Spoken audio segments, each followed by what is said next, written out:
Spoštovani predsednik vlade, spoštovani gospod minister za področje znanosti, najlepša hvala za današnji obisk. Zelo smo hvaležni in ponosni, da ste danes v naši družbi.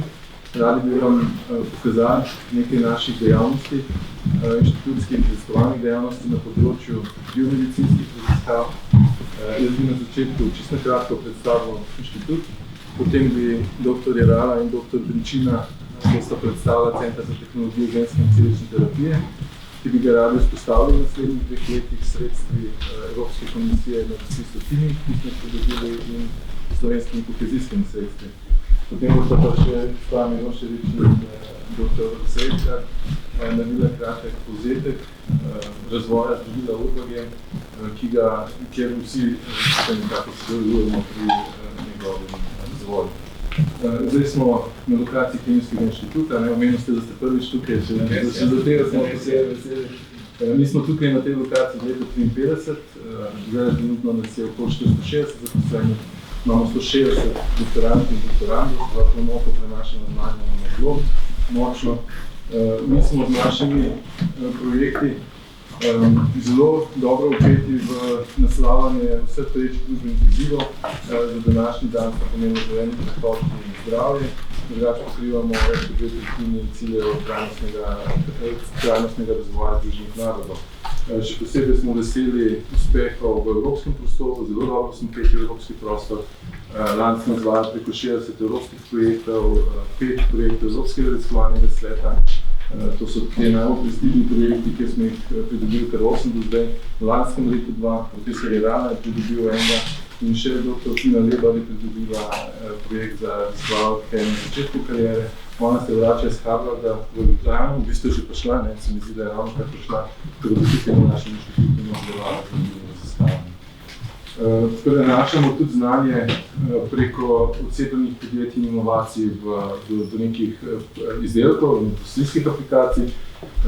S to prosojnico bi rad ponazoril to našo dejavnost z uspehi odcepljenih podjetij, ki so šla iz znanja Kemijskega inštituta, se pravi, mi to znanje da poskušamo aktivno razvijati naprej. Prišli smo do faze, ki smo gotovi, da je to preko odcepljenih podjetij se zelo dobro dela in imajo krasne rezultate. Bili smo startup leta 2023.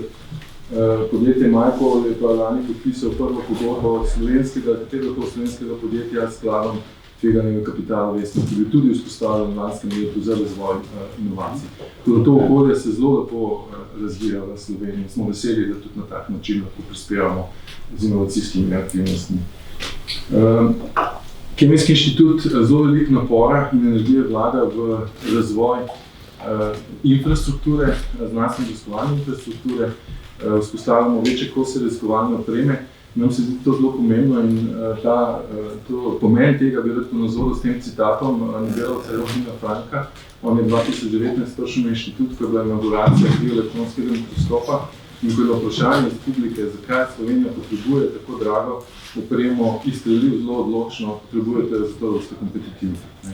In tukaj bi jaz rad izpostavil ta del morda v tem mojem uvodnem nagovoru, da vlaganje v to infrastrukturo so če tisti zadnji kamenček v tem mozaiku, ki ga zdaj skupaj gradimo, jačanja slovenskega raziskovalnega inovacijskega sistema. Mi to infrastrukturo potrebujemo, zato da bomo v korak šli lahko s svetom. Zakon o znanstveni raziskovalni inovacijski dejavnosti smo naredili pomemben korak naprej, s to izdatno podporo, za kar se seveda zelo zahvaljujemo. Plačna reforma je za znanstveno raziskovalno dejavnost bila zelo pomembna. To morda ni bilo zadnjič shvala za znanost izpostavljeno dovolj. Mi smo z novo kolektivno pogodbo ogromno pridobili, ker je bila prejšnja zelo slaba, zdaj lažje upravljamo in se vodimo. Morate nekaj, da se pohvalite. Zato to hočem še enkrat izpostaviti, ker smo se res dolgo časa trudili, da bi to izboljšali zdaj izpovedano. To je pa zdaj zadnji kamenček na mozaiku. Vi ste na začetku mandata omenili Slovenijo v razvojnem ciklu. Mi smo na ta vlak skočili seveda in ga poskušamo tudi kdaj malo šofirati. Na osnovi tega, kar sem povedal, se pravi odličnih kadrov, odličnih projektov, izkušenj s prenašanjem znanja, smo mi 2 večja projekta vzpostavili, 2 centrov, ki bodo te raziskave prenašali proti industrijskemu okolju. En center je center za demonstracijo in usposabljanje za brezoglične tehnologije, to je center, ki bo večinsko raziskoval v Kisovcu baterije. Ja, zato, ker ste bil na otvoritvi te sončne elektrarne, če se prav spomnim. Mi je povedal, ki je s tem upravljal. V Kisovcu bo vzpostavljen zelo modern center za raziskave baterij na višjih stopnjah TRL. To je naslovno področje zelenega prehoda. Zdaj, tukaj v Ljubljani bi pa radi vzpostavili center za tehnologije genske in celične terapije. To sem že omenil, da je posledica tega, da smo bili uspešni na razpisu Teaming. Mi bi radi center vzpostavili. To je zdaj pogled render, kako bi izgledalo. Zdaj smo prišli do faze, ko lahko te načrte tudi bolj javno. Tudi vložili smo vlogo za gradbeno dovoljenje za prvo fazo, tako da zato danes tam moramo, da te načrte pokažemo. Center je večinoma centra bo pod zemljo, se ga ne vidi, se pravi, cela klet bo namenjena dejavnostnim centram in ta stolpič tukaj. Na tem dodatnem stolpiču bi radi vzpostavili laboratorij za elektrokatalizo za raziskovalce, ki se vrnejo iz tujine. Dr. Dušan Strničnik je prišel iz Argonne National Lab, se vrne iz Amerike v Slovenijo, zdaj tukaj leto bo pol ustvarja, 2 leti in bo neko novo področje odprlo izjemno uspešen raziskovalci in upamo, da bomo s temi prostori mu to omogočili. Pa tudi nova obzorja za slovensko znanost bi radi nek tak inkubator mladih znanstvenikov, ki bi svoje izjemne projekte tukaj lahko izvajali. Dr. Tina Rebar je en tak lep primer, ki bo lahko potem to tukaj izvajali. Pa še nekaj drugih manjših prilagoditev, plinsko postajo moramo predstaviti, predavalnice bomo potrebovali neko žarnost, nišče ne bo ljudi. Mi gremo še en korak naprej in s tem bi pa tudi zaključil. Tukaj v neposredni bližini inštituta je ena parcela proti fakulteti za matematiko in fiziko in naprej proti Štefanu, ki bi jo radi tudi razvili. Skupaj z Univerzo v Ljubljani načrtujemo razvoj nekega takega vozlišča. To je Kemijski inštitut ima stavno pravico na tej parceli, je pa od privatnikov. Imate stavno? Ja. Tako da v bistvu tukaj bi pa radi nekako z Univerzo v Ljubljani potem naslavljali ta nova področja, ki jih bo preko teh odličnih raziskovalcev vzpostavljamo v našem okolju. Zdaj bi pa prosil dr. Rado, če lahko center predstavili. Hvala lepa še v mojem imenu, da ste se odzvali na vabilo, ki sem ga mislil že pred kakšnim listom podal v UKC-ju. Torej, zdaj bom rad predstavil skupaj z mojo kolegico center oziroma projekt Center za tehnologijo genske in celične terapije. Mogoče bi začel z neko širšo sliko, v bistvu za nas, ki delamo v tem področju, moramo reči, da je to izjemno obdobje. Zato, ker res nahajamo se v revolucionarnih prebojih na področju vetov življenja in biomedicine, ne nazadnje. Danes lahko določamo celotne genome in z določenim genoma lahko odkrijemo neposredne vzroke številnih gensko pogojenih bolezni.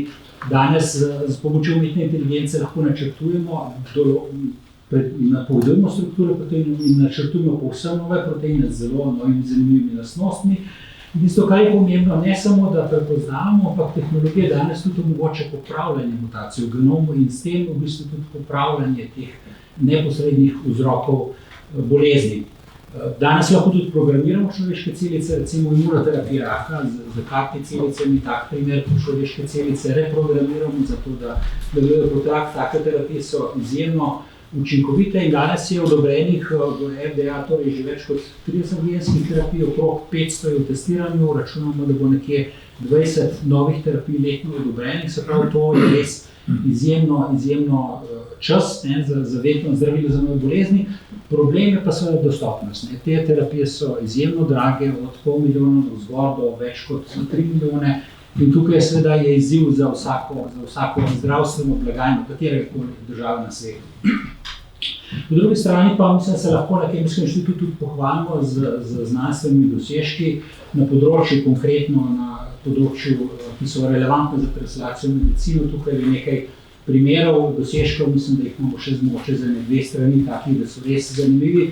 In kot je direktor omenil ERC projekt, torej na Kemijskem inštitutu imamo 4 ERC projekte s področja vetov življenja, kar je več kot ostala Slovenija skupaj. Kar pomeni, da nam kljub vsemu tudi Evropa in svet priznava, da je neka znanstvena odličnost. No, in na osnovi teh dosežkov smo v bistvu prišli do sklepa, da je že čas, da nekako te naše dosežke pripeljemo tudi v praksi. Delna motivacija je bila tudi to, da so nas kontaktirali zdravniki ki so bili zainteresirani pacienti, da bi jim pomagali, da dejansko pridemo do razvoja nekaterih novih celičnih terapij. In tukaj mislimo, da je predvsem poudarjen dve področji, torej imunoterapija raka, genske terapije. V zadnjih letih smo vzpostavili odlično sodelovanje z zelo motiviranimi zdravniki, ki so tudi zelo odlični, predvsem tukaj govorimo na področju hematologije, za uvajanje celične terapije CAR-T. Tukaj sem vesel, da je profesor Sever z hematologije tukaj tudi med nami, profesor Zver žal ne mogo priti. Drugo področje je razvoj zdravila za CTNB1, kar bo več objavil profesor Osredkar in Špela Milošević. In tukaj v bistvu smo vzpostavili neke vrste trikotnik, med raziskovalci, zdravniki in organizacijami pacientov. Tisto, kar je pa še manjkalo, je pa neka organizacija, center, v katerem bi lahko pripravili ta napredna zdravila. Zato, ker to je poseben postopek, zelo drag, potrebno je imeti zelo visoke standarde, zato da je zdravilo varno in tega se ne da delati v navadnih laboratorijih. Zato so potrebni neki posebni laboratoriji, posebna oprema. In seveda smo rekli najbolj, da zavihamo rokave in sami poskušamo priti do sredstev in smo bili uspešni na tem razpisu Temiga, kjer smo dobili sredstva, ki nam bodo dejansko odprla pot za uresničitev te vizije. Kar je pa seveda zelo pomembno, pa tudi izjemno dobre partnerje, in o tem bo povedala moja kolegica, dr. Benčina, ki ta center vodi. Spet se vam vprašanje. To pomeni, da bo zdaj ta nov center dopolnjeval ta dva projekta, naprimer, ali bi rad razumel? Ja, seveda, v center bomo prenašali tehnologije. Recimo za področje CAR-T računa, da bomo najbrž že letos tretirali prve paciente, ampak z komercialnimi vektorji. Tisto, kar želimo pri nas narediti, je razširiti indikacije za nove vrste raka, za boljšo, bolj učinkovito, skratka nadgradnjo. Uspešek, recimo, njihove modele. Absolutno, nadgradnjo. Ne konkurenca. Ne, absolutno. Jaz mislim, da je velik interes tudi na njihovi strani, ker bo omogočil slovenskim pacientom hitrejšo pot do zdravil in ne nazadnje to, da delamo samo za Slovenijo. To je cel svet. Tukaj so neke tehnologije, s katero bomo tudi slišali kasneje, upam, da bomo mogoče odprli zagonska podjetja, možnosti za... Ok, če mi nekaj še sliko, kako se bo to na urbanem zdravilo odražalo? V urbanem zdravilu smo v bistvu v zaključnih fazah. Slišali bomo nekaj, recimo, da ne bi bilo zaključnih. Da ne bi bilo v zaključnih fazah, imamo pa tukaj tudi center, mislim, da bo profesor Osredkar omenil, ki je bila tudi vloga, razvijamo dodatne alternativne tehnologije. Zadeva se ne splača, če delamo nekaj, kar je v bistvu, če delamo nekaj, kar je samo za eno bolezen. Razvijamo platformo, s katero bomo lahko uporabili različne. Imamo v bistvu neke vrste švicarski nož, različne orodja, pridejo k nam pacienti. Ne me zameriti laično vprašanje, hočem razumeti, da vsi razumemo. To pomeni, če bi tak center že imeli, bi bil razvoj hitrejši in cenejši. Zelo podobno je genski bolezni. Tehnologijo razvijamo, ki bo lahko prenašena. Kakšne korake, ki so bili narejeni v tujini, bi zdaj lahko doma naredili, bi v bistvu hitreje se zgodilo, kar se vse. V tem času pač nismo sami, postavili smo si precej resno izziv in ta, da postanemo vodilni akademski center v širši regiji, predvsem za prenos biomedicinskih raziskav v klinike.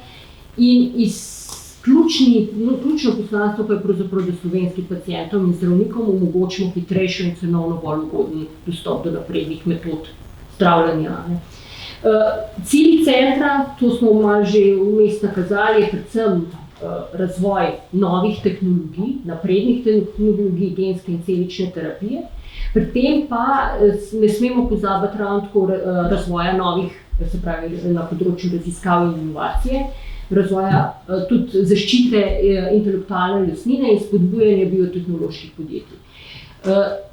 Poleg tega pa je cilj centra tudi izobraževanje in ozaveščanje, namreč potrebujemo precej strokovnjakov, to se kaže tudi po potrebah iz biofarmacevtike in tukaj center pravzaprav igra eno od pomembnih vlog pri tem. Smo pa seveda že v tej fazi, kljub temu, da center še ne stoji, uspešni pri pridobivanju dodatnega evropskega denarja, ker konec koncev center rabi imeti neko vzdržnost in smo praktično že zdaj pridobili 1 milijon evrov za neko dodatno širitev programa.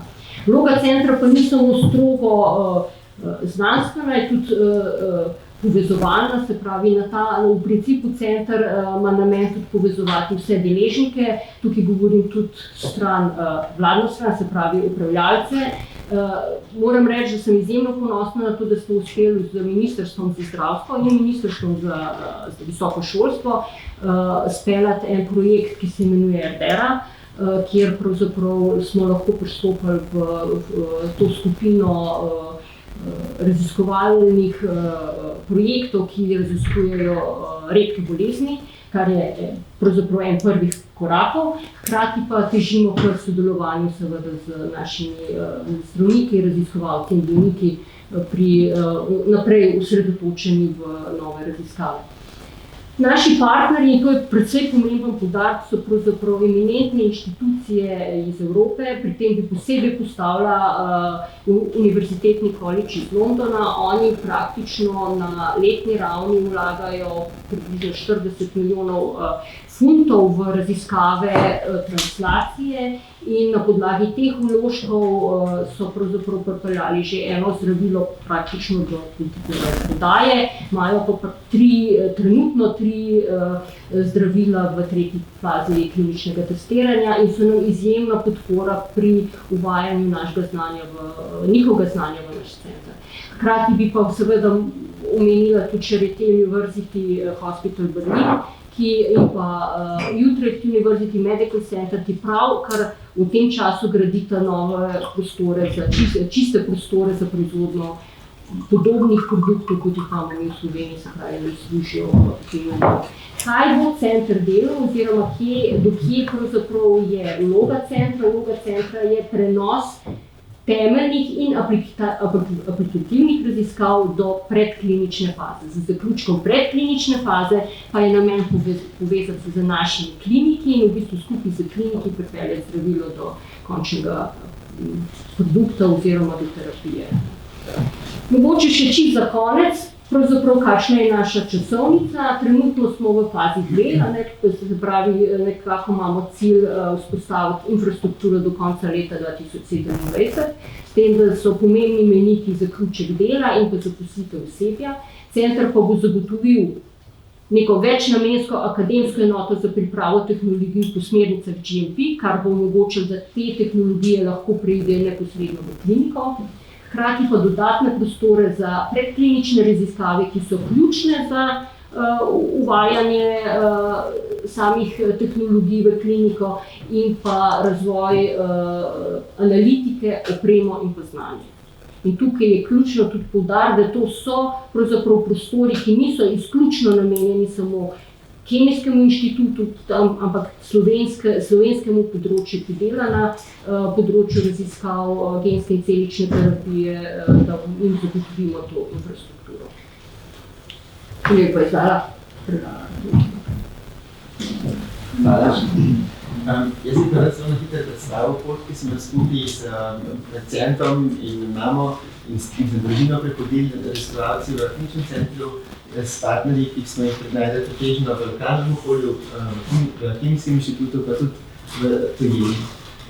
Medicina se je zelo spremenila v zadnjem času. Od tega, da bolniki prepoznavamo bolezen, pa ugotovimo simptome, zdaj gre to prepoznavanje v res zgodnjo fazo, da recimo že pri novorojenčku prepoznaš bolezen in potem s temi novimi zdravili, ki lahko spremenijo naravni potek bolezni zdravosti. In recimo imamo zelo uspešne zgodbe, kjer smo bolnike, ki bi recimo umrli pri 2 letih starosti, zdravili z gensko nadomestno terapijo, recimo spinalna mišična atrofija, taka bolezen, in ti bolniki se lahko razvijajo kot povsem zdravi vrstniki, čeprav nosijo smrtno bolezen v svojih genih.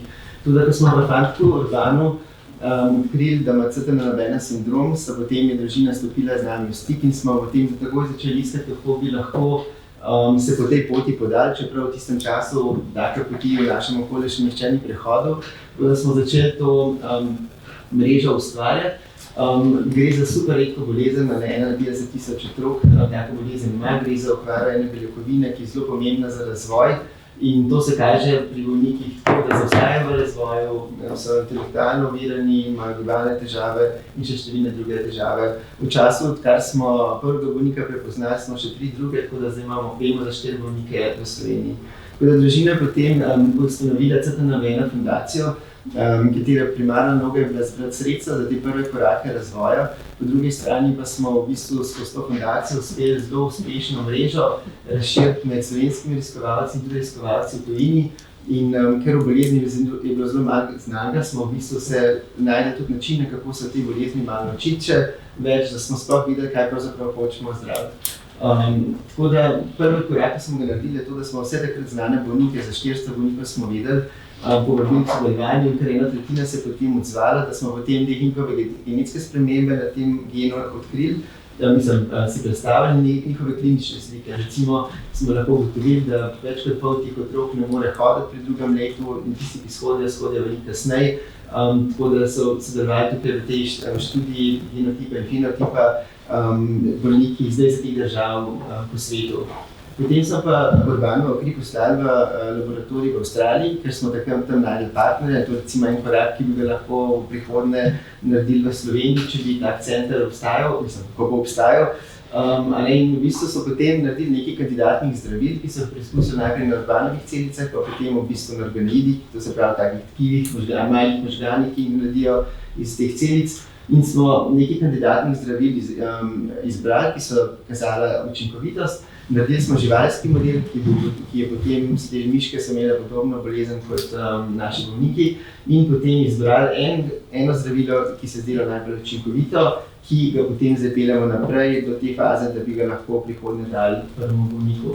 Tukaj lahko vidite vse te barve, se pravi, prvi stolpec kaže, koliko te beljakovine proizvedejo zdrave celice, vsi ostali pa celice bolnikov, in zdravljeni z različnimi zdravili. Vidite, da recimo to vijoličasti stolpec kaže, da pri nekaterih lahko zelo izboljšamo fenotip. Potem, ko smo to zdravilo dali miškam, smo pa gledali, kako recimo se kakšen je učinek tega zdravila na možganih, in spet, če pogledate, prvi stolpec so zdrave miške, drugi stolpec so boljane, te so pa zdravljene, in vidite, da lahko v bistvu s tem zdravilom to beljakovino pripeljemo do normalnih nivojev v možganih mišk, kar je pomembno z vidika zdravljenja.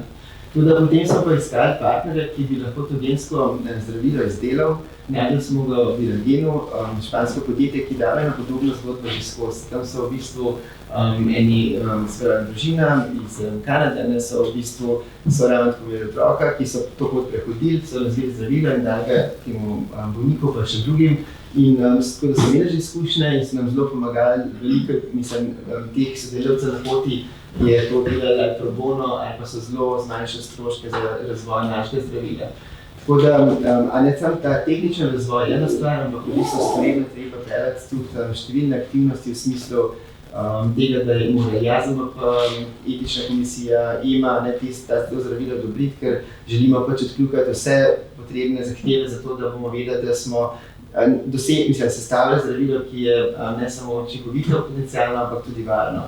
Tako da sodelujemo z različnimi raziskovalci tudi v tem, da poskušamo študijo naravne zgodovine narediti. To pomeni, da bomo videli, kako se bolezen sploh pri bolnikih razvija, zato da, ko bomo imeli enkrat zdravljene bolnike, da jih bomo znali primerjati z nezdravljenimi in videti, če je naše zdravilo učinkovito. Tako da zelo smo hvaležni za podporo Sloveniji, ki smo jo že dobili do zdaj. Dobili smo en ARIS projekt, ki je pomagal pri tem, da staršem ni bilo treba vseh teh finančnih sredstev samih nabrati, in pa Ministrstvo za visoko šolstvo in Ministrstvo za zdravje ste izkazali podporo in smo zato tudi zelo hvaležni. Tako da mi vse aktivnosti zdaj peljemo k temu, da bi konec leta prišli lahko do klinične študije prve faze, ker bi prvega bolnika s tem genskim zdravilom zdravili. Želimo si, da bi bilo to v Sloveniji, zato ker je večino znanja tudi Slovenije izvira in je to v bistvu bi bil tak lep zaključek zgodbe. Tako da ne pričakujemo, da bomo bolnikov v celoti zdravili, da bodo to povsem zdravi otroci, da je taka zelo realna pričakovanja vzpostaviti, ampak mislimo, da ko bodo zdravljeni, da se bo razvoj lahko sprostil in da bodo v marsikaterem aspektu lahko ti bolniki potem boljši, kot so zdaj. Tako da, če zaključimo, se danes v Sloveniji da marsikaj narediti, še več se bo dalo prihodnje. In tisto, kar je mogoče najbolj pomembno, je, da je to sodelovanje ključno za tak uspeh in mogoče v tem sodelovanju pa gospa Milošević, ki je glavna na tem področju, vedela še več povedati. Ja, mislim, da si zelo lepo povedal.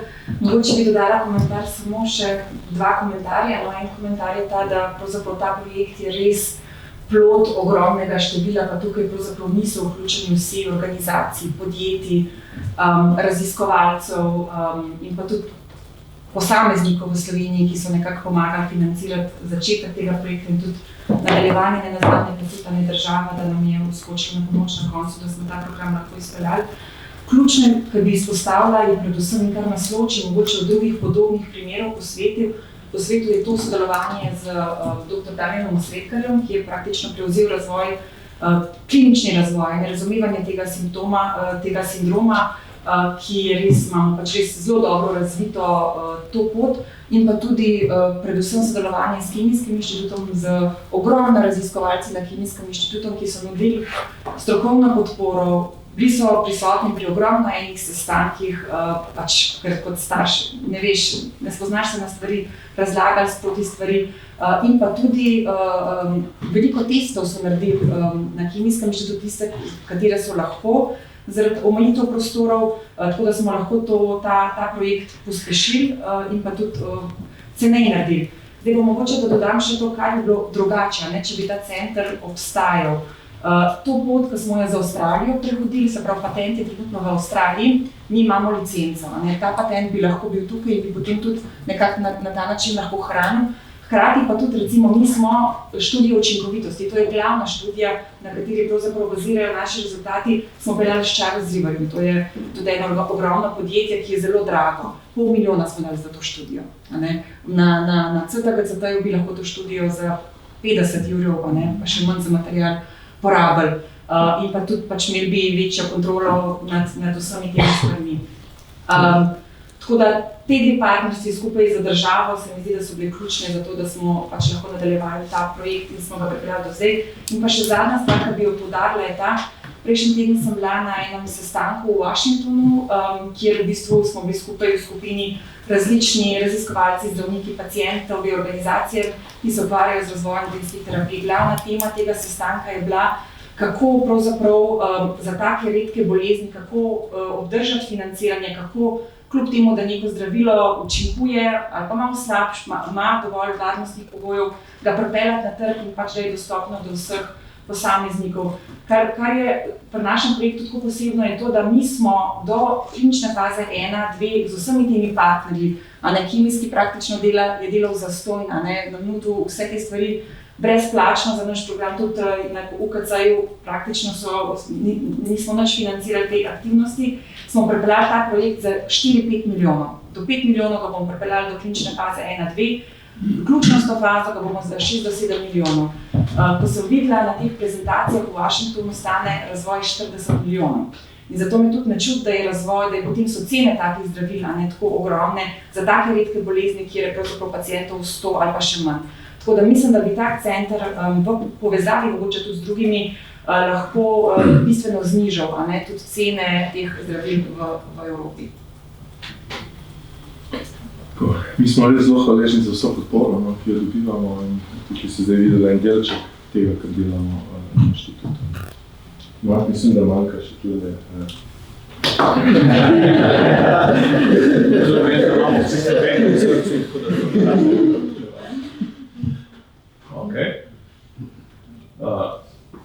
Lepo, moram reči, da sem navdušen, kar vidim.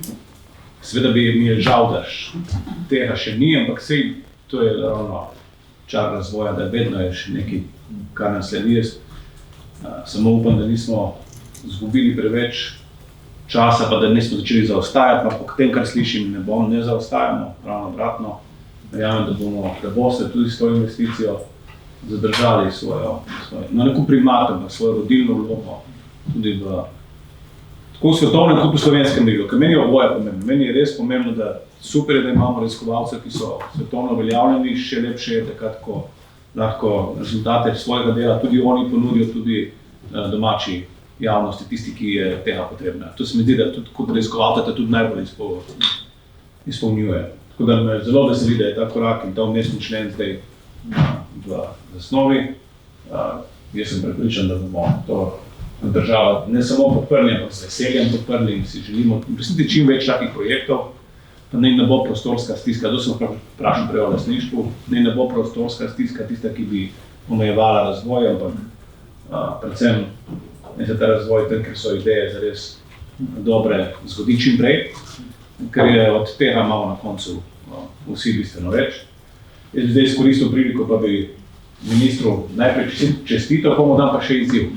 Čestitam mu za to, da je tudi uradno dobil potrjeno iz Brusla v zvezi s superračunalnikom, tovarno inteligence, vsaj umetno inteligenco, prosim lepo, dostopna bo širokemu krogu uporabnikov, ne nujno samo inštitutu, moče celo ali centru, moče tudi zagonskim podjetjem, o katerih govorite, ker namen teh tovarn umetne inteligence je, da so dostopne širši, če temu zainteresirani javnosti, širšemu krogu deležnikov. Hkrati pa, čeprav razumem, da je nov izziv, super, ne bo zdaj super računalnik več, ampak super krijo, kaj mikroskop ali dan je Tega imamo že. Je pa ne se hitro uprema za storjen Ja, nekako izpostavlja. Drugač pa, mislim, to je bil sicer na pol je bil hec, bolj pomembno pa se naveže na to, kar ste sami omenjali, in to je zakon o raziskovalni infrastrukturi. Ta vlada ne samo da prvega dne, tudi ko smo mi nastopili mandate, je res taka situacija zanimiva. Bili smo soočeni z vojno, energetsko pomanjkanjem energije in totalno draginjo. In smo kljub temu rekli, mi bomo povečevali sredstva v znanost, ne glede na to. Ker so prišle poplave in smo spet rekli, ni važno, kaj tega ne bomo ustavljali. In to se lepo vidi, da od prvega dne, odkar smo tu, povečujemo delež sredstev, ki ga namenjamo za širši aspekt raziskav znanosti in inovacij. In s tem, ne da nismo prišli do konca, s tem bomo nadaljevali. Sporedno s tem, s to našo odločenost, da zagotovimo denar, pa poteka tudi ureditev zakonodajnega okvirja, s katerim želimo zagotoviti, da bo to tudi po našem, ne v drugem mandatu bomo mi nadaljevali, v tretjem mandatu, da bo kdorkoli pride za nami, da bo moral nadaljevati. Zakaj? Zaradi tega, ker verjamemo, da samo takrat, ko je to zakonsko predpisano, potem politika nima skušnjav, da ne bi pa mogoče tu vzela, da bo kam drugam dala. In je z tega vidika toliko bolj pomembno, in smo zdaj poleg zakona o raziskovalni dejavnosti, smo to naredili tudi v zakonu o šolstvu, v tistem delu, ki se tiče ravno tako v resnici infrastrukture, no in je naravni korak, tako, in visokem šolstvu, in je v bistvu to za nas naravni korak. Gremo korak po koraku, verjamem, da bomo celotno področje, ampak jaz res to imenujem znanja od vrtca pa do v resnici prenosa v proizvodnjo, da bomo celotno to področje znanja uspeli zakonsko podpreti, tudi stabilizirati z nekimi okvirji, ki so predvidljivi. Ker jaz vem, da nobena stvar ne bolj ubija znanosti, pa tudi še kaj druge, kot je negotovost. Vi ne morate načrtovati nekega področja, če imate enoletni projekt, pa ne veste, kaj bo z njim, kaj še enoletno pogodbo za zaposlitev, mi vse jasno. Zaradi tega nam je tudi plačna reforma nam je pomembna, ampak nam je tudi ta dolgoročni zakonodajni okvir, ker res verjamem, da imamo kaj pokazati v Sloveniji in da je škoda, da porabljamo preveč časa, potem tudi raziskovalci za stvari, ki niso njih najbolj produktivne. To je pred naloga države, da vam ta okvir zagotovimo čim bolj predvidljiv, na dolgi rok tudi spodbuden in potem boste lahko vi svoje potenciale in jih res sprostili pa pokazali vse, kar znate. In bomo na koncu vsi srečni. Tako da, sem res zadovoljen s tem, kar ste pokazali in se tudi veselim konca leta, prvega.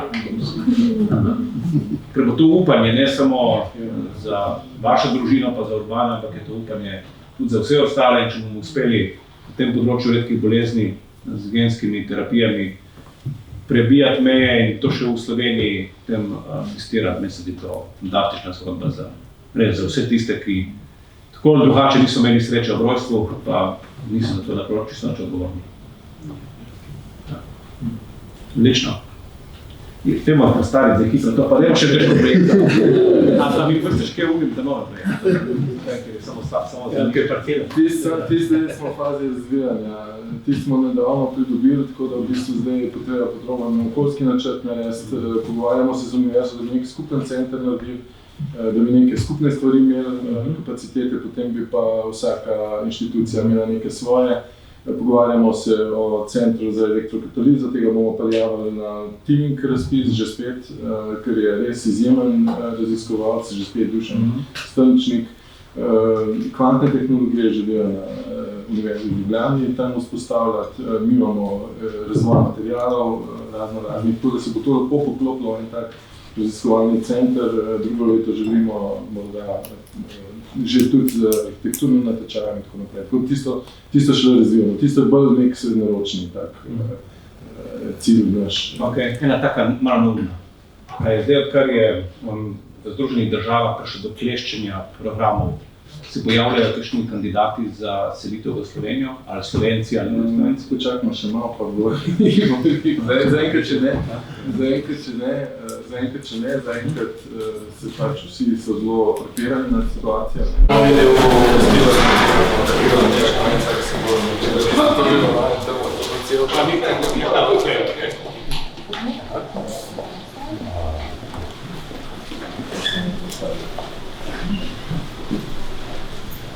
A bo kdo nas napovedoval, ali bomo kar gledali?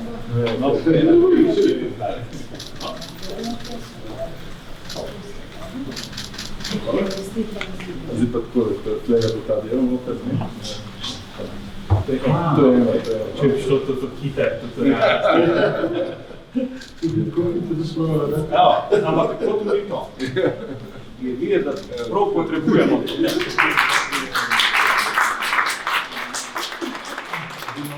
Kompleksni preživ, ta je iz 53 leta, ta je iz 80-ih, prej raziskovalni center je 2013. Tukaj v kleti imamo najbolj sodobno raziskovalno opremo, je bil cel center na njeno, kot je opreme. To bi pa radi zdaj še izkoristili. To je v prvem mandatu, v drugem mandatu pa je na markenu.